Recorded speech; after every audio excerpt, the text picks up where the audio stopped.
Bon, c'est correct. Donc, dans ce contexte-là d'une génération corrompue dans le temps de Noé, on va aborder le texte du déluge ce matin. Donc, à partir de Genèse 6, 8 jusqu'à 8, 22. Donc, vous comprendrez qu'on ne va pas lire les 2 chapitres et demi ensemble ce matin, sinon il ne me restera plus de temps pour prêcher ou presque. On va devoir recommencer la semaine prochaine, puis recommencer à le lire pour ne pas l'avoir oublié. Donc, on va regarder surtout les principaux versets par rapport au thème que je voulais aborder avec vous ce matin. Le titre de ma... Bon, évidemment, on est dans la série de « Oui, Dieu a réellement dit », le 14e de la série. Mais le titre de ce matin, hein, « Déluge », pour déloger le péché incrusté. Un peu comme on ferait une publicité de savon à linge, hein, mais là, c'est du savon à péché à la place. Mais déluge pour déloger le péché incrusté. La question que j'aimerais vous poser en commençant, c'est, bon, on sait que dans le contexte actuel, notre monde rejette le récit du déluge. C'est pas vrai, c'est impossible. Et toute cette pression-là qu'on a de l'extérieur, ces commentaires négatifs par rapport au texte, ma question, c'est est-ce que vous croyez vraiment au récit du déluge? Est-ce que vous, même en tant que croyant, vous croyez ce que la Bible dit inconditionnellement? Est-ce que vous croyez tout ce que la Bible nous dit dans ce récit-là? Parce que si on rejette des parties de la Bible, on devient les juges de la Bible. C'est nous qui sommes en train de décider ce qui est bon et ce qui n'est pas bon. Et finalement, ça devient la vérité selon Jacques et non plus la vérité selon Dieu.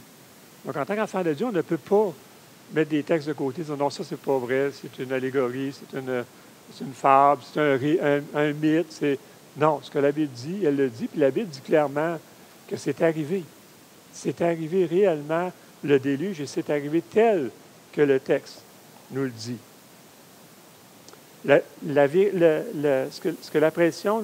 Ce que le monde nous demande aujourd'hui, la pression qu'il met sur nous, c'est fabrique-toi ta propre vérité. Hein? Puis ça, c'est ce qu'on entend. Hein? Fabrique ta propre vérité. Puis surtout dans le temps de la COVID, on l'a entendu, celle-là. Mais si pour toi, c'est la vérité, c'est ça la vérité. Puis ça a été vraiment martelé même là-dessus. Mais si on croit une demi-vérité, finalement, on est dans le mensonge. Hein? Si chacun a sa vérité, un dit que l'herbe est verte, l'autre dit qu'elle est bleue, bien, il y en a un qui est dans le mensonge. Finalement, ce que notre société nous donne comme choix, on n'a pas d'autre choix que de vivre dans le mensonge. C'est ça que notre société voudrait aujourd'hui.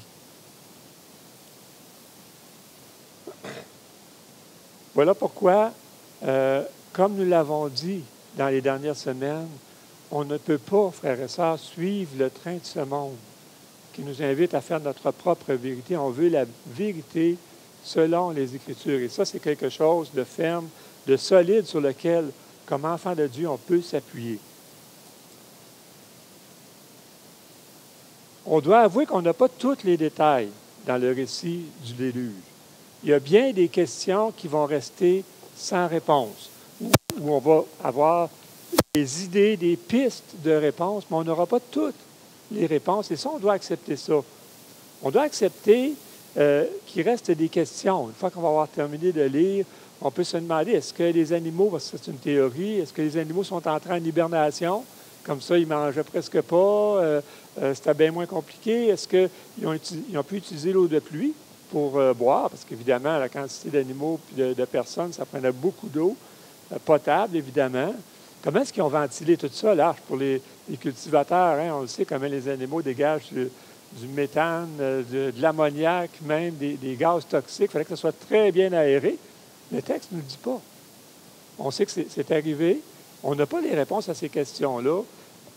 Savoir, est-ce que c'était des bébés? Peut-être que c'était des bébés de chaque espèce. Donc, un petit éléphant, ça prend bien moins de place qu'un éléphant adulte. On ne sait pas. Mais c'est des possibilités. Bon, on ne peut pas être dogmatique sur ces réponses-là à ces questions-là.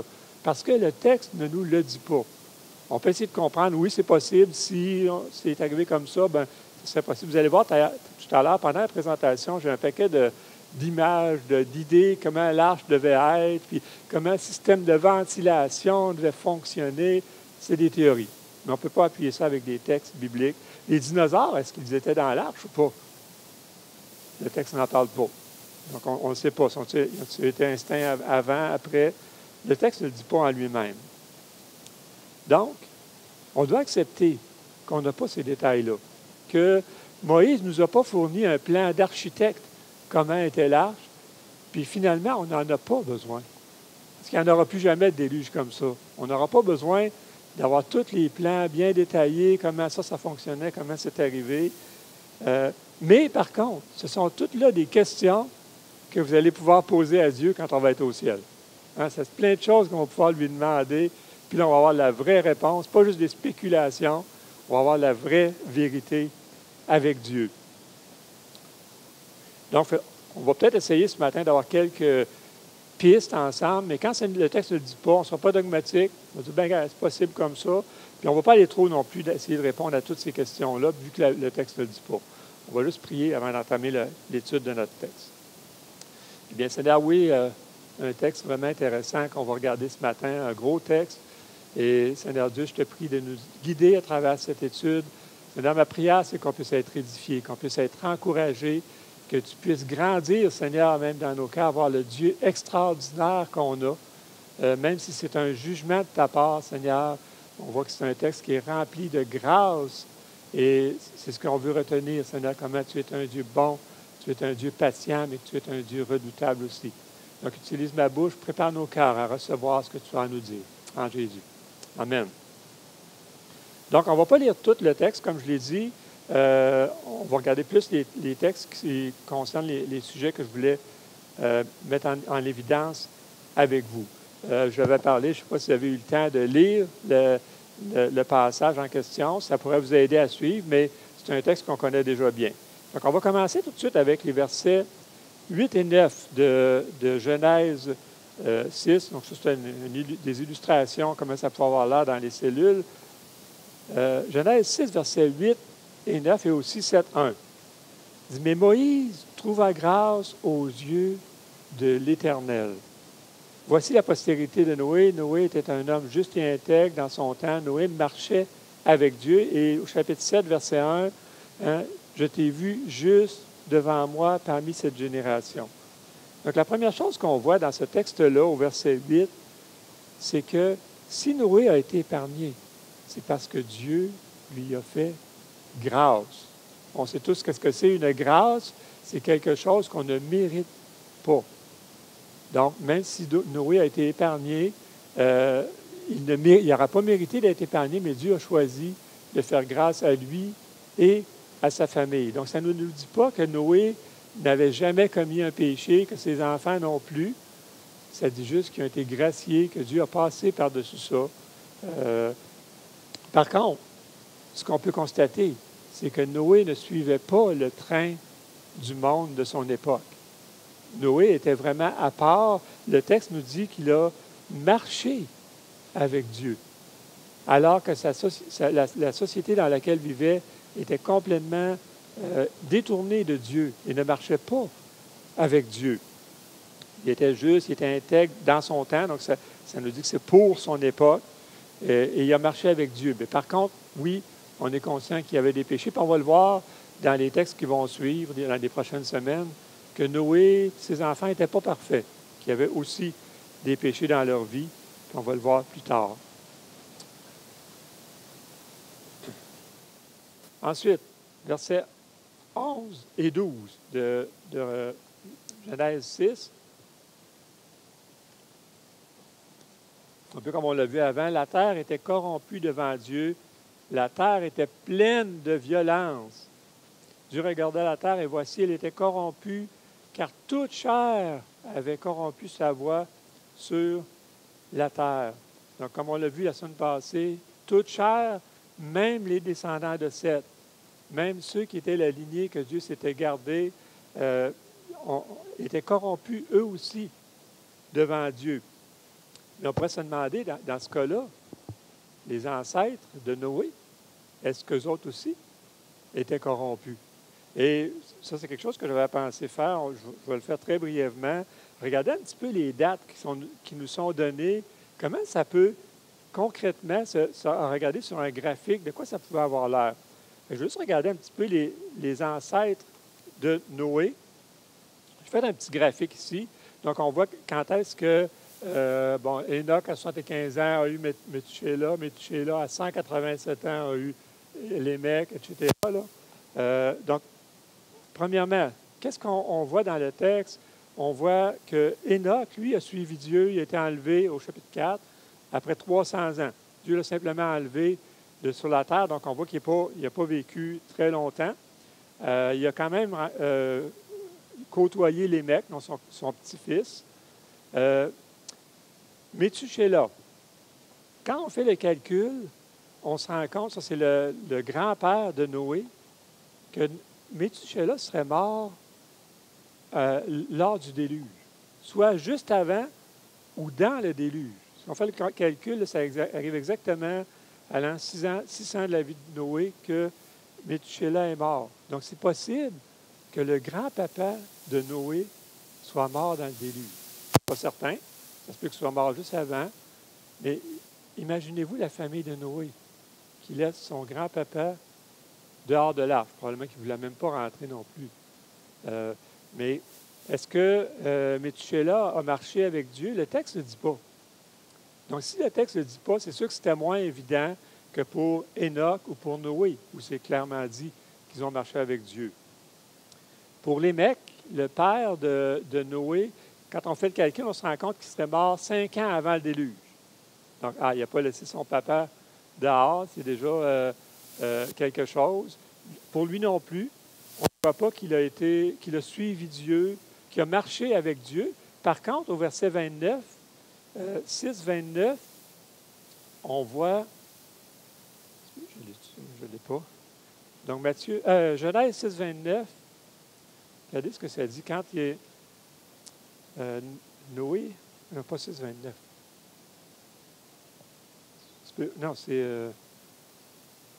5, 29, excusez-moi. 5, 29, il lui donna le nom de Noé en disant, « Celui-ci nous consolera de nos fatigues et du travail pénible de nos mains, provenant de cette terre que l'Éternel a maudite. » Donc, on voit quand même que chez Lémec, il y avait une certaine foi en Dieu. Il croyait en Dieu. Il voyait qu'en Noé, il y aurait une délivrance, mais cette délivrance semble vraiment terre à terre pour lui. Hein? C'est vraiment quelque chose de physique, une libération terre à terre et non pas spirituelle. Et ça, c'est quelque chose d'ailleurs qu'il faut faire attention lorsqu'on regarde les textes des Écritures, parce qu'on voit que les Juifs, quand Jésus-Christ est venu, s'attendaient à une libération physique. Un chevalier blanc sur son cheval qui arriverait et qui les libérait des Hérodes et compagnie de leur époque. Et ce n'était pas ça, c'était du côté spirituel que cette délivrance allait venir. Puis on voit qu'Enoch, Lémec ne semble pas avoir tout à fait compris ce détail-là. Donc ça, c'est un petit peu des choses que je trouvais intéressantes, juste de le mentionner. Qu'est-ce qu'ils ont pu vivre? Mais de réaliser que Noé a peut-être laissé son grand-père dehors. Ils ont laissé probablement des oncles, des cousins, des amis. Hein? Donc ça devait être difficile. Ce que la famille de Noé ont vécu lorsqu'ils ont senti que l'arche commençait à se lever, puis qu'ils pouvaient probablement même entendre les gens crier dehors, qui étaient en train de mourir, qui étaient en train de se noyer. Ça devait être un temps quand même difficile pour eux. Si on continue dans notre texte, voyez-vous comment on a des dessins, des arches, ça c'est probablement au Kentucky, celle-là. Regardez verset 11. Bon, la terre était corrompue devant Dieu, la terre était pleine de violence. Et le texte reprend au verset 13, hein, le monde était rempli de violence. Donc, on voit que le problème majeur qui a causé ce déluge a été, bon, il avait dit, bon, il y a eu l'histoire des mariages, là, qu'on a parlé la semaine passée, mais ces mariages-là ont causé que la violence a été répandue dans toute l'humanité. Donc, c'est cette violence-là qui a créé la nécessité d'aller vers un déluge. Donc, probablement que les mariages des fils de Dieu avec les fils des hommes, peu importe notre position, a contribué à ce que Satan prenne cet élément-là pour faire remplir la terre de violence ici. Ensuite, on continue le verset 15 et 16. Et j'ai pris la version second 21 parce que vous allez voir, ça fait une petite nuance sur le texte, là. Il dit, voici comment tu la feras. L'arche aura 150 mètres de long, 25 de large, 15 de haut. Tu feras une ouverture à l'arche et tu la feras d'une cinquantaine de centimètres depuis le haut. Tu placeras une porte sur le côté de l'arche. Tu construiras un étage inférieur, un deuxième et un troisième étage. Donc, on a ici les proportions de l'arche de Noé. 450 pieds de long, à peu près, là, 75 pieds de large. Juste pour se donner une idée, là, à partir de ce mur-ci à ce mur-là, on a 50 pieds à peu près. Fait qu'une fois et demie, cette largeur-là, c'était la largeur du bateau. Et 45 pieds à peu près de haut. Ou on dit à peu près un petit peu moins de 15 mètres. Là. Il parle même dans ça qu'ils ont mis une fenêtre. Et ça, c'est quelque chose qu'on ne comprend pas trop le sens. On a l'impression que c'est une petite fenêtre de 18 pouces par 18 pouces, qu'il y en avait juste une. Selon la façon le texte a été traduit, ça pourrait être une ouverture de 18 pouces ou 50 cm sur toute la longueur, peut-être. Mais on n'a pas tous ces détails-là, comme je l'ai dit. On ne va pas aller trop loin dans nos spéculations. Puis même la porte. Hein? Il a dit que dans le côté, il avait mis une porte. Donc, c'est intéressant de voir qu'il y a des détails, mais il n'y en a pas trop. Ça nous laisse plein de questions. Et il y a quelque chose qu'on va aller voir à un moment donné. C'est notre frère Yvon Pierre et Carmen qui nous en ont parlé. Là, Ark Encounter au Kentucky. Ça, on aimerait bien ça, aller voir ça un jour. C'est une arche qu'ils ont reconstituée grandeur nature. En tout cas, peut-être cet été, Dieu voulant, si les frontières sont ouvertes à nouveau. Donc ça, c'est pour les détails de l'arche. Maintenant, versets 22 et 7-5. C'est ce que fit Noé. Il exécuta tout ce que Dieu avait ordonné. Encore au verset 7-5, Noé exécuta tout ce que l'Éternel lui avait ordonné. Et ça, c'était bien important. On voit, oui, Noé a marché avec Dieu, mais il a fait tout sans exception, tous les détails que Dieu lui avait demandé, il les a faits, même si on ne les a pas nécessairement tous dans notre Bible. Peu importe le prix à payer, Noé était prêt.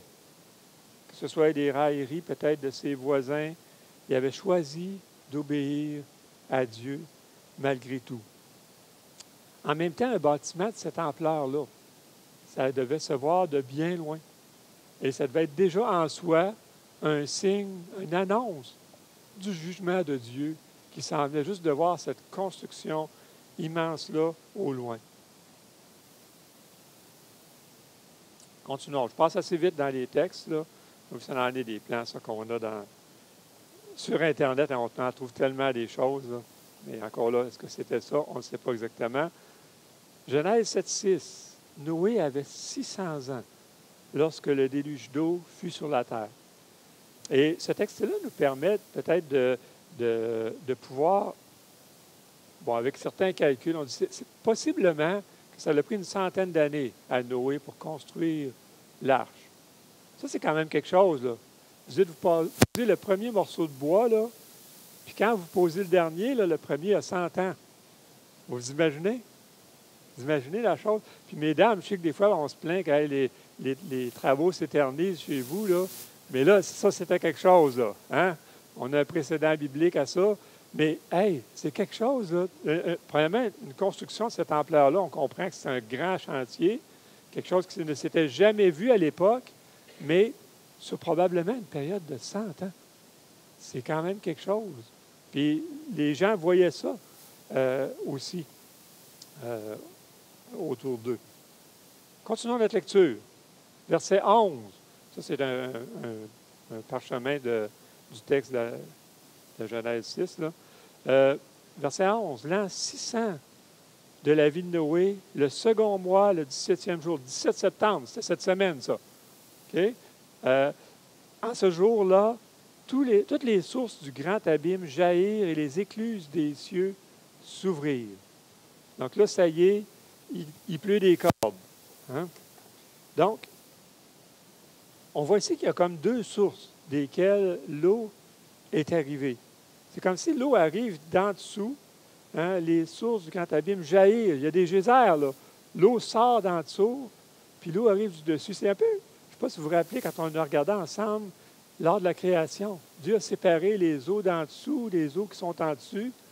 C'est comme si, là, pour un instant, là, Dieu a enlevé cette séparation-là, puis là, ça revient tout. L'eau d'en haut tombe, l'eau d'en bas sort du sol. Mais ça devait vraiment être pas drôle. Ça devait être vraiment... Puis pour ceux qui ont vécu des petites inondations dans la région, c'est vraiment troublant de passer à travers ça. Mais là, c'est partout. Partout. Partout. Tu ne peux pas y échapper. Donc, justement, les textes ce que je viens de vous dire, dans Genèse 1, hein, quand il a séparé. Puis aussi, il y a des théories qui sont sorties à travers ça.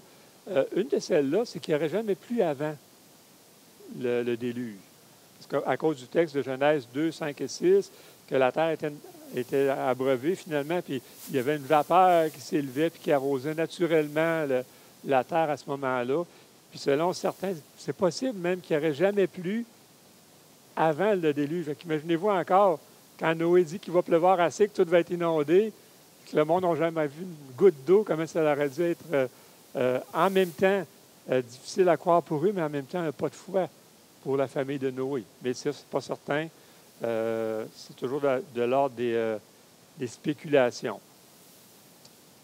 Quand on continue à regarder notre texte, au verset 21 à 23, on voit que tout ce qui se mouvait sur la terre périt.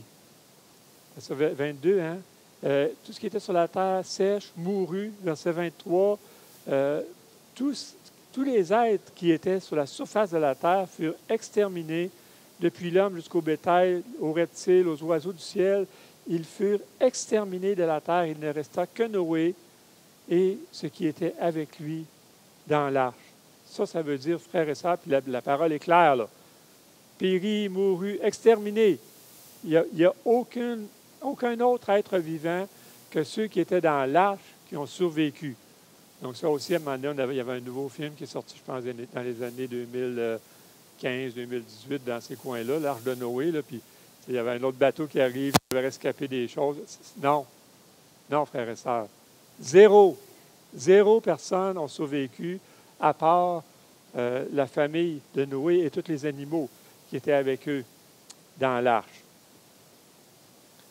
Donc, même si des personnes s'étaient accrochées à des débris peut-être qui ont pu flotter, ben, elles ne sont peut-être pas morts sur le coup, mais ils ont dû mourir de faim et de soif. Cette eau-là, tu ne pouvais pas la boire, c'est tellement... Ou si tu la buvais, ça te faisait peut-être mourir, justement. Mais il n'y avait aucune possibilité. Même les oiseaux sont tous morts. Ceux qui n'étaient pas dans l'arche sont morts. Il n'y avait pas aucun endroit pour déposer leurs pattes. Il n'y avait aucun endroit pour se nourrir non plus. Donc, ça a duré 1 an. 1 an. Donc, on comprend que c'est impossible que quelqu'un passe à travers sans être dans l'arche. Et on continue. Chapitre 8, on voit, quand je vous disais, tous les dessins de comment ça pouvait être aéré même. Verset 17. Lorsqu'ils sont sortis de l'arche, Dieu répète ce qu'il avait déjà donné à la création. Hein, sois fécond et multiplie sur la terre. Donc, il ramène la bénédiction finalement qu'il avait donnée, ou la directive qu'il avait donnée à la création lorsqu'il l'a créée. C'est comme si c'était une nouvelle création. On recommence. On recommence à partir de zéro. Ça, c'est un vrai Great Reset, là, pour ceux qui ont entendu les idées, là, ou la grande réinitialisation. Ben, Dieu l'a fait une fois sur la terre, et c'est l'heure du déluge. Il repartait à zéro, mais quand même avec les conséquences de la chute qui, eux, restaient, c'est-à-dire les ronces, les épines, la douleur, le travail à la sueur de notre front, la guerre des sexes est encore là, le mauvais cœur de l'homme. Ça, c'était déjà là. Puis ça l'a resté là, mais en même temps, la promesse que Dieu avait faite à Ève d'un sauveur, elle aussi restait là. La promesse était toujours là que Dieu pourvoirait un sauveur à l'humanité. Et ça devenait d'autant plus concret qu'il avait vu qu'est-ce qu'il méritait. Qu'est-ce que l'homme méritait pour son péché. Certains pensent même que le déluge aurait créé tous les reliefs géographiques. Qu'avant ça, c'était beaucoup plus planche comme terre, mais avec le déluge et tout ça, ça aurait créé beaucoup plus de montagnes. Le Grand Canyon, entre autres, les archéologues se rendent de plus en plus compte que ça aurait été créé justement lorsque l'eau s'est retirée, puis il y a eu vraiment de l'érosion du sol. Ça a créé des canyons comme celui-là. Mais c'est ça. Encore là, ce n'est pas une certitude, mais probablement que même les déserts n'existaient pas avant. Ils sont arrivés avec le dérèglement et tout ça. Il est probable aussi que il est évident que le jardin d'Éden, lui aussi, a été détruit, qui a été enseveli sur probablement des centaines de mètres d'épaisseur, de boue. Et donc, quand on se demandait est-ce que l'arbre de la vie existe encore, je pense que le déluge a réglé notre question. C'était vraiment une terre nouvelle que la famille de Noé ont rencontrée. Plus de traces non plus des civilisations passées, qui sont elles aussi enterrées sous des mètres de boue. Plus de traces non plus sur la terre de leurs nombreux péchés. C'est pour ça que je dis que Dieu, à travers le déluge, a délogé même le péché incrusté sur la face de la terre.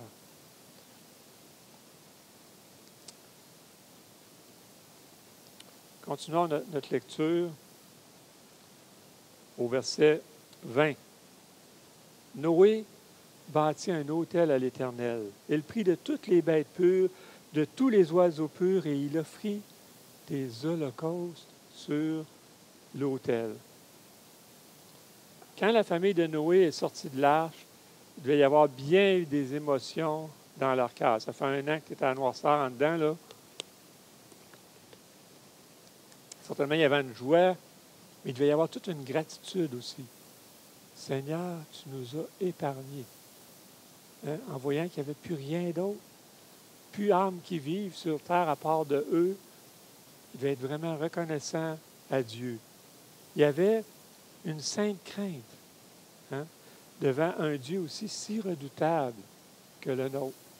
Il pouvait voir la grandeur de notre Dieu qui a été capable de tout resetter. Mais en même temps, le sentiment d'une responsabilité énorme sur leurs épaules.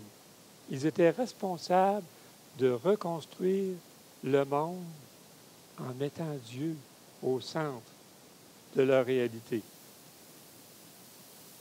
Donc, leur première réaction, en posant le pied sur le sol, ça devait faire du bien, hein? Tu sors d'un bateau, là, puis là, il me semble, c'est solide, là, ça arrête de bouger, là, ça fait du bien, mais en posant la plante du pied sur leur sol, qu'est-ce qu'ils ont fait? Ils ont bâti un autel, ils ont fait des holocaustes à Dieu. Ils ne pouvaient pas faire autrement. C'était la première chose qui est sortie de leur cœur, la première expression, puis probablement dirigée par tous ces sentiments qu'ils avaient. Mais rappelons-nous que ces holocaustes ont été faits à partir d'espèces menacées d'extinction. Aujourd'hui, lorsqu'une espèce est moins de 250 spécimens et qu'elle est en décroissance, elle est menacée d'extinction. Là, pour certaines, c'était 2. Pour les animaux purs, c'était 14.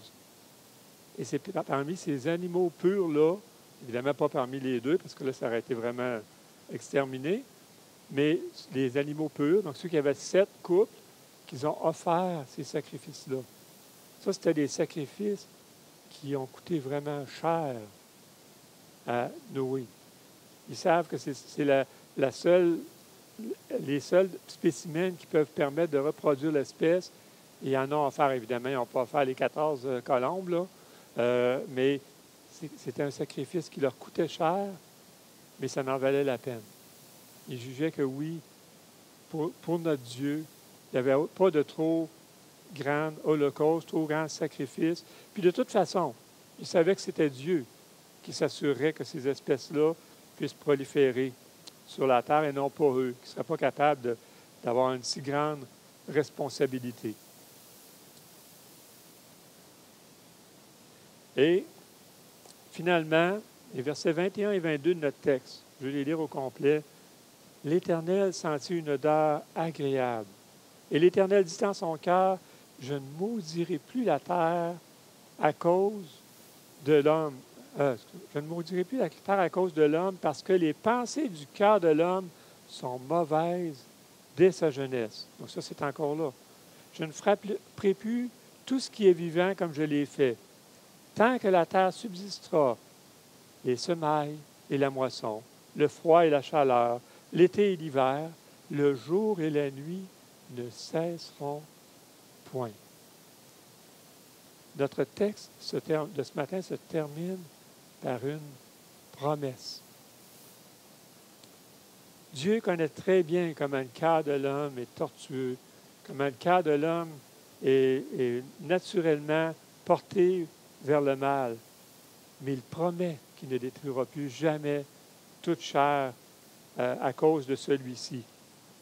Et Dieu promet que le cycle de la vie, les saisons et tout, ça ne va pas arrêter. Et ça, frères et sœurs, c'est rassurant. C'est rassurant parce que notre Dieu veille à ce que tout ça, ça n'arrête pas. Dieu lui-même se charge de nous assurer que ça va continuer. Puis au mensonge du monde qui veut remettre en doute ce texte-là, on peut répondre, oui, tu as réellement dit qu'un jour il a détruit l'humanité entière, qui a sauvé une infime partie à travers l'arche que Noé a construit pour lui. On le croit, frères et sœurs. Puis on croit aussi à la promesse qu'il nous a laissée. Et finalement, la famille de Noé a tout perdu. Dans le déluge, il y avait peut-être quelques objets avec eux, mais ça devait être minime, là. Tu ne commences pas à embarquer ta charrue et toutes tes affaires dans l'arche. Ils ont tout perdu avec le déluge. Mais en même temps, ils ont tout gagné. Parce que désormais, le monde entier leur appartient. Hein? Il n'y a plus d'autres propriétés. Donc, ils sont les bénéficiaires de tout le monde. C'est à la fois un énorme sentiment de liberté, puis un haut degré de responsabilité aussi. Ils veulent tout reconstruire, mais sur des bonnes bases maintenant. Alors, c'est pour ça qu'ils devaient en premier passer par l'offrande, l'holocauste qu'ils ont fait à Dieu. Quand on regarde ce texte-là, qui s'est passé quand même il y a plusieurs milliers d'années, puis quand on regarde ce que nous, on a vécu, lorsqu'on s'est converti à Dieu, lorsqu'on est passé par la nouvelle naissance. Un texte que j'aime bien, dans 2 Corinthiens, chapitre 5, le verset 17. Regardez ce que ça dit. Si quelqu'un est en Christ, il est une nouvelle créature. Les choses anciennes sont passées. Voici, toutes choses sont devenues nouvelles. Frères et sœurs, pour nous qui avons mis notre confiance en Jésus-Christ, c'est comme si on était passé par ce déluge-là. Les choses anciennes, nos péchés, ont été engloutis dans des centaines de mètres de boue. Ça n'existe plus.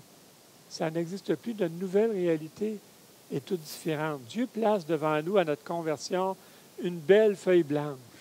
Une belle feuille blanche qui va lui-même se faire un plaisir de remplir avec nous. C'est ça, la conversion. C'est ça lorsqu'on est de nouveau. Comme lorsque le déluge est arrivé, les choses anciennes, il n'y en avait plus de traces. Mais maintenant, le monde était nouveau, était à reconstruire. Et c'est devant ça qu'on est, frères et sœurs. Lorsqu'on est des nouvelles créatures de Dieu, on doit reconstruire notre monde maintenant sur Dieu. Et c'est pour ça qu'on va nous-mêmes construire le gouffre qui nous sépare de ce monde. On va accepter qu'on va être séparés de ce qui se passe dans le monde. Parce que nous, on veut reconstruire pas sur ces bases-là, sur les bases de Dieu. Donc, évidemment, ce gouffre-là va aller toujours en grandissant.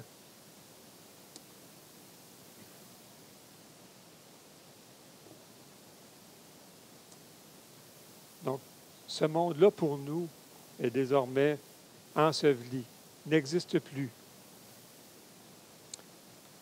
Donc, oui, le déluge a délogé le péché incrusté. C'est exactement ce que la croix de Jésus-Christ a fait aussi. Même si le péché était incrusté profondément, Dieu nous a délivrés, nous a libérés de cette empreinte du péché dans nos vies. Prions.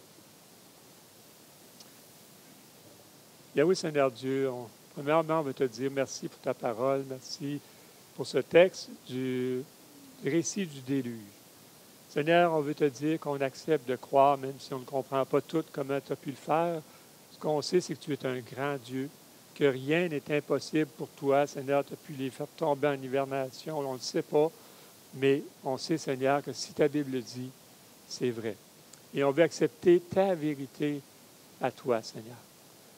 Seigneur Dieu, garde-nous d'avoir la réaction de vouloir suivre le monde, vouloir adopter les mentalités du monde.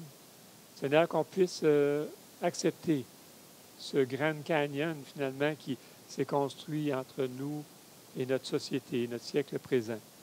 En même temps, Seigneur, on ne veut pas que ce soit une défaite pour ne pas aller vers ces gens-là, pour essayer de les amener à toi, essayer de les amener à passer de l'autre côté de ce ravin-là. Seigneur Dieu, oui, certainement, on veut jouer notre rôle, mais on ne veut pas être comme eux, Seigneur. Merci de ce que tu as fait pour nous, toutes choses nouvelles. Est-ce que maintenant on est des nouvelles créatures et que, Seigneur, on veut reconstruire notre vie avec toi. Seigneur, on veut tous, autant que nous sommes ici, marcher avec toi. Seigneur Dieu, gloire à ton nom et que cette semaine, Seigneur, on puisse vraiment être comme Noé et toute sa famille, se réjouir de ce que tu as fait dans chacune de nos vies, être reconnaissant, puis en même temps réaliser le grand Dieu qu'on est en train d'adorer. C'est en Jésus-Christ qu'on veut te prier. Amen.